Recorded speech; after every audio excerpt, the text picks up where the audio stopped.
Salut les Frenchies. Alors d'un point de vue financier, il y a trois avantages à s'expatrier en Bulgarie. Le premier avantage, ce sont bien sûr les impôts, hein.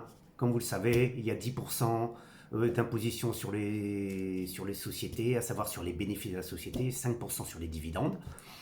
Un deuxième point important, c'est l'achat d'immobilier, parce que c'est vrai que vous pouvez ici acheter pour, allez, je dirais pour un tiers du prix en France, un appartement avec vue sur la mer, enfin quand on parle de Varna. Et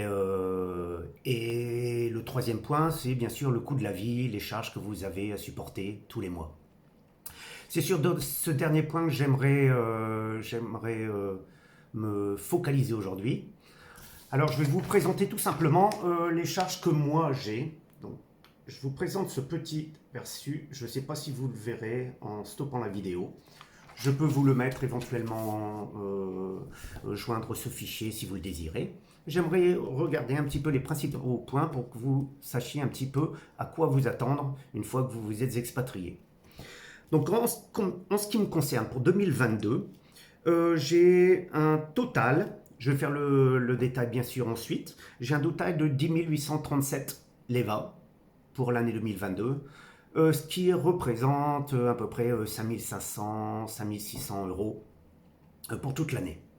Donc, qu'est-ce que cela inclut? Alors, premièrement, télévision et Internet, j'en ai pour 504 leva par an. Mon téléphone mobile, j'en ai pour 1055 leva par an, sachant que le téléphone comprend bien sûr les conversations, mais aussi le parking que je paye. Je paye à chaque fois 5-6 leva à chaque fois que je vais en centre-ville. Je le paye par téléphone, donc c'est inclus dedans. Donc j'ai fait un petit calcul, si vous ne payez pas le parking, vous pouvez enlever à peu près 250, peut-être même 300 leva sur la charge par rapport au montant annuel de 1055. J'ai ensuite les charges de mon appartement qui s'élèvent ici pour 100 leva par mois.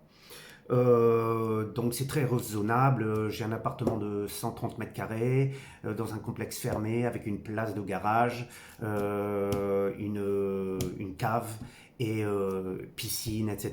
Donc franchement c'est assez raisonnable. Ensuite je paye bien sûr une taxe foncière, je dirais, pour l'appartement de 185 leva par an.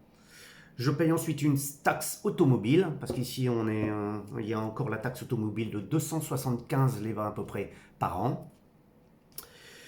Sont inclus dans ces frais, bien sûr, mon assurance automobile, et puis les prestations sociales. Donc je paye à peu près 203, pas à peu près, exactement 203 leva par mois de charges sociales. Voilà. Dans ce montant total de 10 837, vous pouvez, si vous ne faites pas de fitness, retirer à peu près 1150 leva de fitness par an. Donc vous voyez, dans ces cas-là, ça veut dire que les coûts se passent en dessous largement d'ailleurs, des 10 000, hein, je dirais 9 500 leva par an, si vous ne faites pas de fitness. J'ai à peu près 400 leva d'eau par an. Et enfin, l'électricité, sachant que l'électricité, ça comprend le chauffage, hein, comme souvent en Bulgarie, notamment à Varna en tout cas, on a de la climatisation qui fait office de chauffage l'hiver, de climatisation l'été.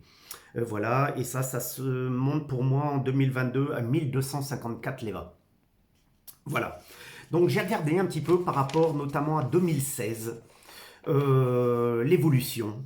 Donc en 2016, j'étais à 9666 leva. Et en 2022, si je retire le parking, je suis à peu près à 2250 leva. Donc ça fait à peu près une augmentation de 6% en 6 ans. Donc c'est tout à fait raisonnable quand je vois l'augmentation du prix du gaz, de l'électricité, etc. en France.